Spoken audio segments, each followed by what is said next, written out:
E aí, pessoal, tudo bem com vocês? Tudo legal? Como é que vocês estão?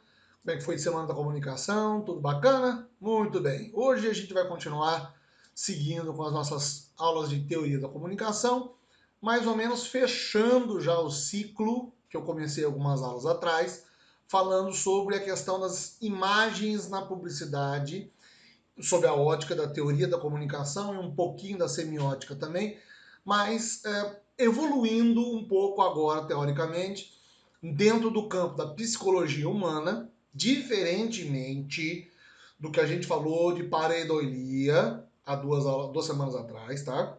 Mas trabalhando com um conceito que é um conceito muito utilizado hoje.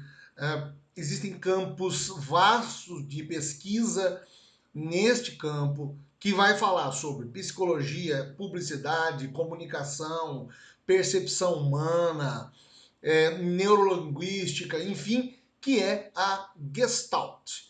Aí você vai dizer para mim, mas Arnaldo, Gestalt, que coisa é essa? O que é isso? É de comer? É de vender? É de dar na feira? Calma, vou explicar para vocês.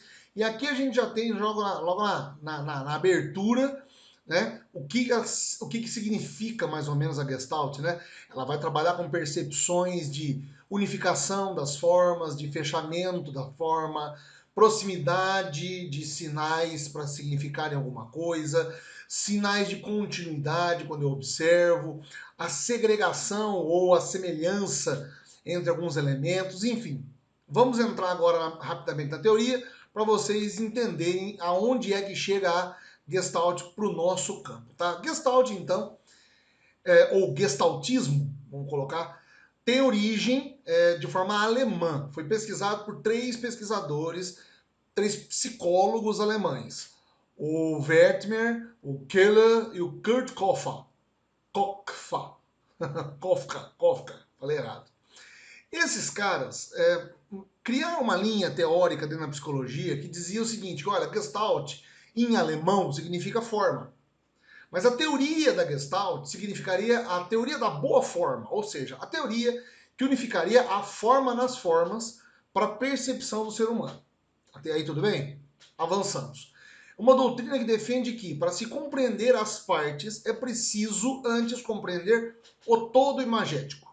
Bom, refere-se ao processo de dar forma, de configurar o que é colocado diante dos olhos, exposto ao olhar. Então veja, os gestaltianos, ou seja, esses teóricos, eles alegavam que o cérebro humano, em alguns momentos, ele vai perceber as formas e ele vai unificar essas formas, dando uma significação para elas.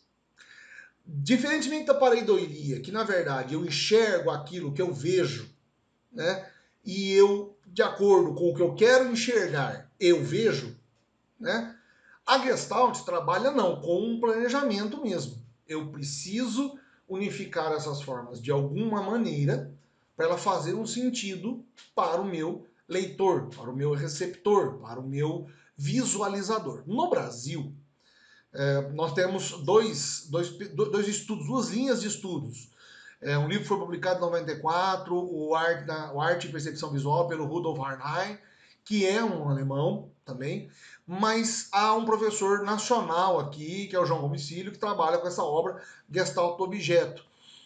De uma certa forma, eles estão falando o quê? Que veja, desde quando os primeiros estudos de Gestalt foram começados, havia uma noção de estudo sobre percepção. Ou seja, aquilo que eu enxergo, aquilo que eu percebo. E veja, eles buscavam mostrar que o homem não percebe as coisas de forma isolada e sem relação. Ele organiza tudo que ele está vendo dentro de um processo perceptivo. Então você só consegue ter noção do que está ao teu redor quando você constrói uma imagem ao seu redor e não somente olhando um único foco. Vou dar um exemplo simples. Quando você está no trânsito, tá? E você está chegando perto de um semáforo, você tem que ter uma percepção de todos os carros ao redor parando, o semáforo te apontando em vermelho. Você tem que ter a ambientação ao redor para entender que você tem que parar o carro. Se você não tivesse essa percepção, você iria reto. Você não entenderia que o vermelho é um sinal de pare. Mas a pergunta mais aprofundada que os gestaltianos vão fazer é a seguinte: por que o vermelho foi escolhido para dizer que é pare? Por que não foi escolhido o roxo?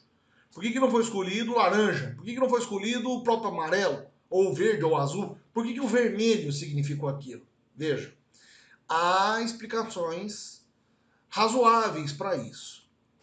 Porque a gente acaba preenchendo algumas informações de acordo com a base do que a gente vem, do que a gente já tem. Olha só. De acordo com a psicologia do Gestalt, o sujeito é compreendido como um sistema aberto e em constante desenvolvimento e crescimento em função de trocas criativas com o ambiente em que ele está vivendo.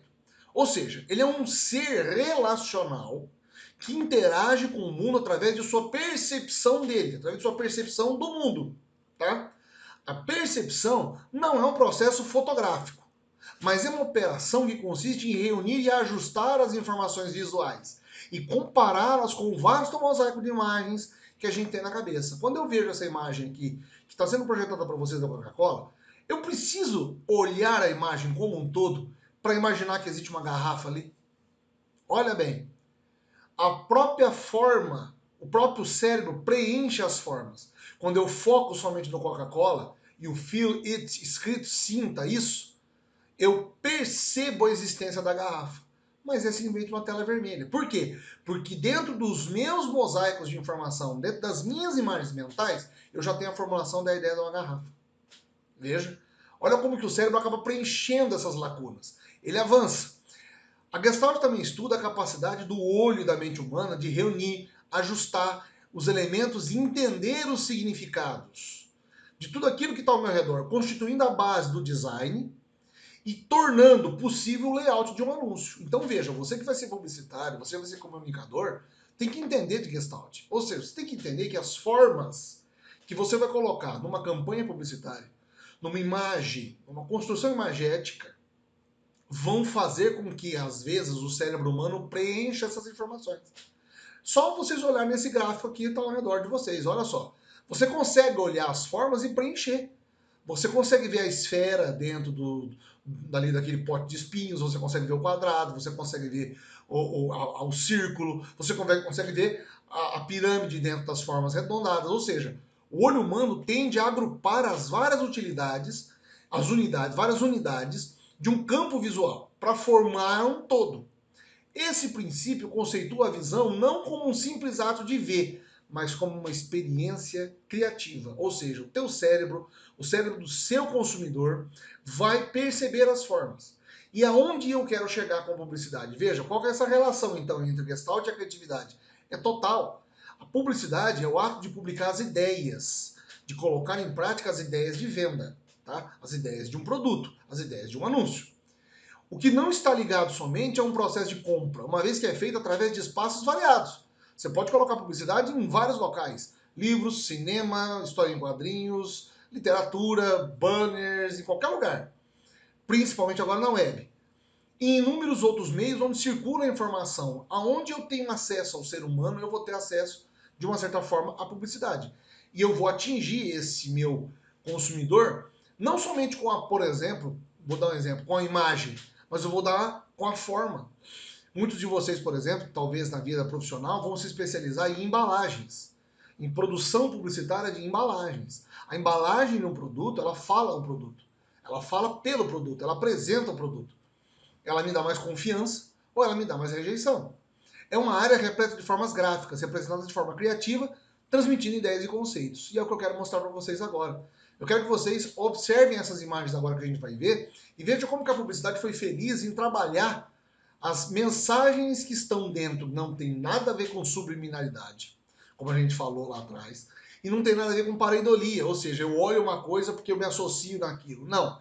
Eu observo uma forma, às vezes, pela ausência da forma. Eu preciso olhar para essa forma e ver a letra C de Carrefour instaurada aí dentro. Mas, na verdade, eu tenho uma brincadeira com setas, não é mesmo? Mas eu estou enxergando a letra C compondo a minha imagem. Eu vejo essa outra imagem aqui, uma sequência de postes. Aí, num poste que está mais claro, tem uma placa escrita Ariel. Que é um sabonete, um sabão líquido que lava mais branco. Ou seja, eu olhei e associei a publicidade. Ou seja, aonde está o Ariel, eu tenho mais branco, a percepção de branco. Sendo que, na verdade, tudo ali é uma percepção, simplesmente uma percepção de cor das lâmpadas que foram feitas. Aqui, por exemplo, essa é uma propaganda da Honda.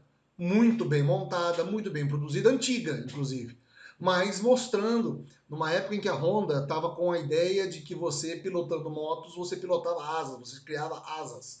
Asas de liberdade, espíritos de liberdade. Então eles fazem uma associação com pássaros voando ao entardecer, formando o desenho que vocês estão vendo.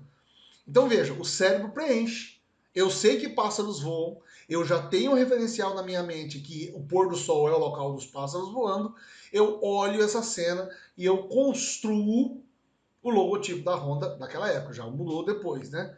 E essa aqui, por exemplo, que é a propaganda da Husqvarna, que fabrica motos, fabrica motores, fabrica motosserras, enfim. Quando eu vejo isso, o meu cérebro preenche as lacunas. Me dá a impressão que eu estou diante de uma manada. Mas na verdade, quando eu observo, são motos levantando uma poeira.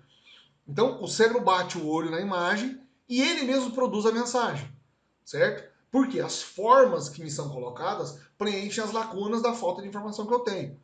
Ou às vezes, como o Timberland usando, né? Eu vejo as meias de uma pessoa que usou um calçado Timberland. Pro lado de fora eu tenho a informação do lado de fora das meias, né? Do que acontece, ou seja, o espírito de aventura, mas pro lado de dentro, o pé está garantido, o pé está seguro. Não vai acontecer nada com o seu pé se ele está dentro de um calçado Timberland. Ou, por exemplo, produtos como o Olay, que é um produto de rejuvenescimento, em que eu uso uma estrutura simples, até minimalista, uma tela branca com dois potes que trabalham com rejuvenescimento facial. Ou seja, voltam no tempo. Quando eu preciso desfazer uma ação no computador, eu dou Ctrl Z. Não é isso? Essa é a grande brincadeira que é feita com o produto em si. Ou, por exemplo, essa que para mim é uma das mais incríveis, mais geniais produzidas. Já é antiga essa propaganda, tá? Já há uns 10 anos atrás. Que foi uma campanha contra o racismo no futebol.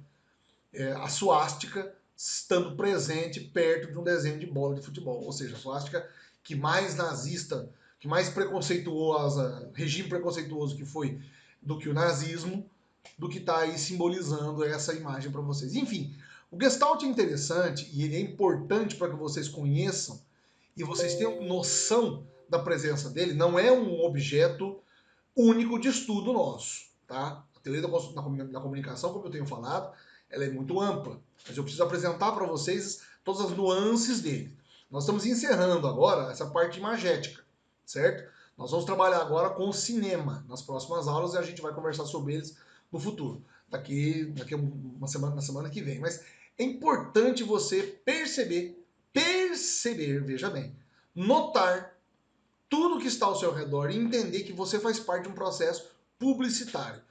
E que como um publicitário futuro, como comunicador no futuro que você vai ser, você vai estar lidando com o Gestalt também. É claro que aí você vai se aprofundar nisso. Nosso objetivo aqui é que durante o curso você conheça isso, a Gestalt também e outras ferramentas, mas tenha conhecimento que isso faz parte também dos estudos de teoria da comunicação.